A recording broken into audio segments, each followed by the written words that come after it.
우리는 지금까지 솔로몬이 다윗을 이어 왕위에 즉위하고 그의 정적들을 제거함으로써 다윗의 나라 이스라엘이 솔로몬 때 견고해지는 그러한 과정을 지난 1장과 2장에서 함께 살폈습니다. 오늘 본문부터는 솔로몬의 나라가 견고해지고 번영을 누리면서 하나님의 성전을 건축하게 되는 부분들을 함께 살펴보게 될 것입니다.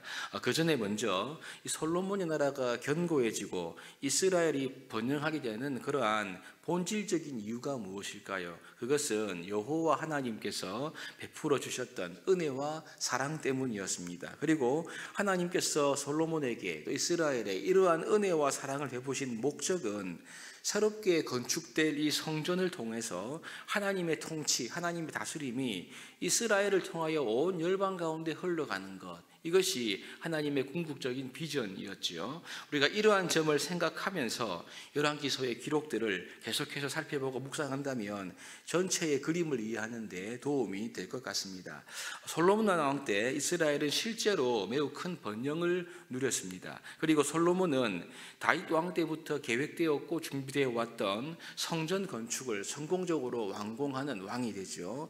그런데 이와 같은 주요한 목표로 가는 사이사이의 행간을 읽어보시면 솔로몬이 율법에 부합하지 못하는 모습도 기록되고 있습니다. 그리고 이 작은 틈새로부터 시작되었던 죄의 뿌리가 결국 솔로몬의 통치에 나중에 올무가 되고 마는 것을 알 수가 있지요. 그래서 우리가 열왕기서의 기록을 읽어 나갈 때 정신을 차리고 이 말씀을 기록한 저자가 의도하는 바가 무엇인지를 살피면서 나아가 하나님께서 이 열왕기서의 이 스토리를 통해서 오늘날 하나님 나라의 백성들이 마음에 새겨야 할 하나님 말씀의 참뜻, 즉 하나님의 의도가 무엇인가, 이것을 마음에 질문해 가면서 열왕기서의 기록을 살펴나가야 할 줄로 믿습니다. 오늘 본문은 크게 두 부분으로 나눌 수가 있는데요. 첫 번째는 1절부터 3절까지의 말씀으로서 솔로몬 통치의 이 초기 상황의 전반적인 것을 말씀해 주고 있고요. 두 번째는 이 솔로몬이 기브온 산당에 가서 1000 번제를 드리고 난 뒤에 하나님으로부터 백성들을 다스리는 지혜지요. 그래서 지혜롭고 총명한 마음을 받게 되어서 하나님이 이스라엘에 번영을 주시는 그 본질적인 뿌리가 되는 사건, 하나님의 임재가 담긴 꿈 이야기를 오늘 본문에서 우리가 함께 읽었습니다.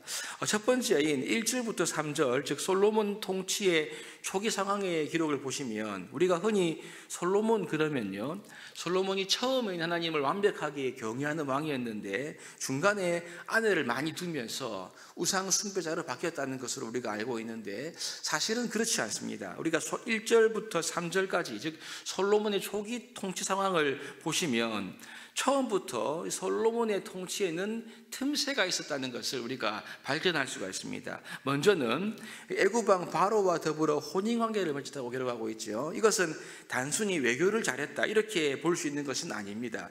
애굽은 사실 구약 전체로 볼 때 대부분 부정적인 이미지로 사용된 나라입니다. 그래서 특별히 신명기서에서는 애굽으로 돌아가는 것, 또 나아가 애굽과 밀접한 관계를 가지는 것을 금하면서 경고하는 그러한 내용들이 있지 않습니까? 초기부터 그런데 애굽 왕 바로와 혼인 관계를 맺었다는 것은 이것을 우리가 긍정적으로 보기는 어려운 부분인 거죠. 또 한 가지 1절 중반부에 보시면 솔로몬이 했던 공사가 나오는데요. 나오는 순서가 이렇습니다. 첫 번째가 자기의 왕궁이고, 두 번째가 여호와의 성전이고, 세 번째가 예루살렘 주위에 있는 성공사를 했다. 그렇게 기록하고 있는 것을 보게 되죠.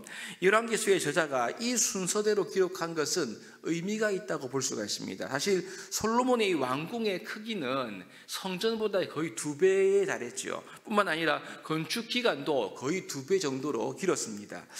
따라서 열왕기서의 저자가 본문에 여호와의 성전을 솔로몬의 궁전 왕궁보다 먼저 기록하지 않고 솔로몬의 궁전을 여호와의 성전보다 먼저 기록한 것은 솔로몬의 이 통치 초반에 있었던 이 통치에 영적인 틈새가 있었다는 것을 우리에게 알려주고 암시하고 있는 부분인 거죠. 결국 이 모든 공사가 끝나기를 기다려야 되었던 상황이었기 때문에 열왕기서의 저자는 솔로몬이 하나님을 사랑했던 긍정적인 면과 더불어 2절과 3절 말미에 보시면 백성들이 산당에서 예를 성전이 아닌 산당에서 제사를 드릴 수밖에 없었던 부정적인 측면도 이렇게 소개하고 있는 것을 우리가 보게 됩니다. 여러분, 그렇습니다. 이 솔로몬이 나중에 아내를 많이 두고 이방의 우상을 세우게 된 것이 갑자기 한 번에 일어난 일이 아니라는 거죠. 초기부터 솔로몬은 넘어질 만한 위험 요소를 안고 있었다는 것을 우리가 볼 수가 있습니다. 다윗의 유지를 이어받아 왕이 되었고, 하나님께서 복을 주셔서 번성할 뿐만 아니라 초반에는 그래도 이 솔로몬이 전반적으로는 다윗의 길로 법도로 걸어갔지만 율법의 말씀에 반하는 모습, 즉 영적인 틈새도 있었다는 것을 우리가 발견할 수가 있죠. 그렇습니다. 왕이 되고 복을 받고 번영하는 것보다 앞서는 것이 무엇입니까? 그것은 하나님의 말씀을 듣고 말씀에 주의하고 말씀에 순종하는 것, 이것이 사실 다윗이 솔로몬에게 했던 유언의 핵심적인 내용이기도 하죠. 솔로몬 왕에게는 영적인 틈새가 있었습니다. 애굽의 공주와의 혼인, 그리고 자기의 궁전에 더 무게중심을 두었던 것, 이 죄는 이렇게 작게 들어와서 점점 커져가고 우리 안에 세력을 형성하는 법인 거죠. 그러므로 우리가 내가 잘 되고 있고 현실에 아무런 문제가 없다 하더라도 우리는 하나님의 말씀을 늘 묵상하면서 우리의 마음 가운데 도사리고 있는 죄가 있지 않은지 돌아보아야 하는 것입니다. 말씀에 비추어 아무리 작다 하더라도 영적인 틈새가 발견될 때마다 우리는 성령의 인도를 따라서 회개하고 이 작은 죄악까지도 돌이키고 회개하는 것이 하나님이 기뻐하는 모습인 줄로 우리가 기억하고, 우리가 늘 성령의 인도를 따라 말씀을 가까이 하는 이 삶을 우선적으로 살아가야 하는 줄로 믿습니다. 이 두 번째 내용은요, 우리가 알고 있는 내용이죠. 잘 알고 있는 것입니다. 솔로몬이 하나님께 제사하기 위해서 기브온으로 가죠. 여기 기브온에는 당시에 큰 산당이 있었습니다. 이 시기가 아직 성전 공사가 완료된 시점이 아니었기 때문에 솔로몬이 1000번제를 드리기 위해서는 큰 산당이 아마도 필요했고, 그 장소로 기브온이 적합했던 것 같습니다. 1000번제, 1000마리의 제물로 하나님께 예배를 드린 거 아니겠습니까? 여기에서 우리는요, 여러분, 숫자의 규모, 이 제사의 웅장함보다는 사실 솔로몬이 하나님을 향했던 그의 마음과 사랑, 열정, 여기에 우리가 좀 주목할 필요가 있습니다. 3절에도 보시면 그래서 솔로몬이 하나님을 사랑했다라고 이렇게 기록하고 있죠. 이 점은 솔로몬의 긍정적인 부분이 분명합니다. 사실 우리가 보고 있는 열왕기서에서 여호와를 사랑했다고 기록된 왕은 솔로몬이 유일하지요. 그렇다면 여러분, 하나님 어떤 분이십니까? 우리 하나님은 그분을 사랑하는 자에게 응답하시고 그분을 사랑하는 자에게 자기를 드러내시는 분이 우리가 믿고 의지하는 하나님이심을 알 수 있습니다. 어쩌면 우리는요, 하나님을 나의 목적과 나의 유익을 위해 믿고 구하고 혹은 우리가 하나님께 나의 유익을 얻으려고 헌신하는 것이 아닌가 돌아보아야 하죠. 하지만 하나님께서는요, 우리가 원하는 것은, 우리에게 원하는 것은 이러한 우리의 어떤 욕심이 아니라 우리가 하나님께 드리는 진정한 사랑을 주님께서 기대하는 거죠. 하나님을 우리가 진심으로 사랑하고 사랑으로 행하면 하나님은 진심으로 우리에게 대하시고 우리에게 사랑으로 응답하시는 분이 우리가 믿는 하나님이십니다. 그래서 5절에 보면 하나님께 솔로몬의 꿈에 나타나서 내가 내게 무엇을 줄고 너는 구하라, 이렇게 엄청난 말씀을 솔로몬에게 하시지요.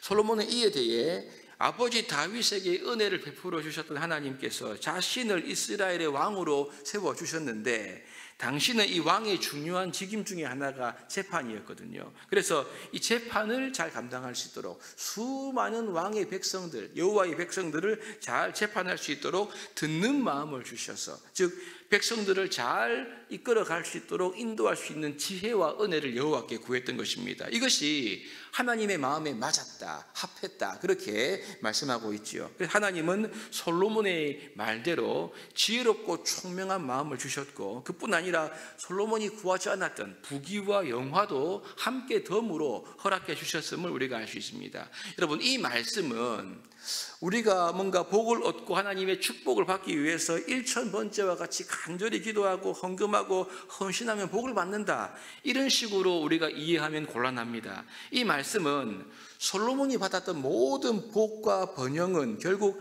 하나님으로부터 오신 은혜의 결과이다, 이것을 우리에게 알리고 있는 거죠.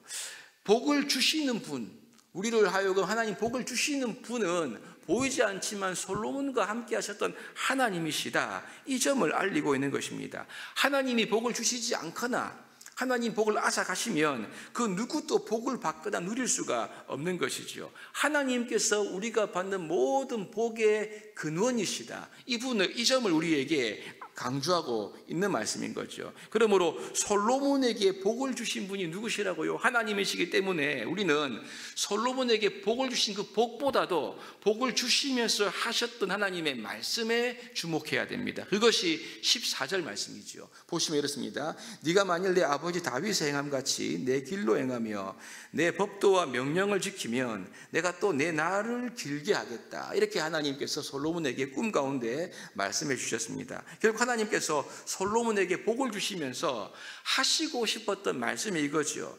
다윗이 유언으로 남겼던 말씀과 똑같은 내용인 겁니다. 하나님의 말씀, 즉 율법을 지켜 좌로나 우로나 치우치지 말라, 지금 이 말씀을 하고 계시죠. 사랑하는 여러분, 솔로몬의 나라가 견고해지고 그 나라가 번성할 수 있었던 이유는 틈새가 있었음에도 불구하고 하나님을 사랑했던 솔로몬에게 하나님께서 지혜와 은혜를 주셨고 솔로몬에게 부귀와 영광을 주셨던 하나님의 은혜 때문이었습니다. 하나님 때문이었습니다. 이런 복을 주시면서 하나님 하셨던 말씀, 하나님이 원하신 뜻이 무엇인가? 그것은 다른 것이 아니라 하나님의 말씀을 우리의 중심에 두는 삶인 것이죠.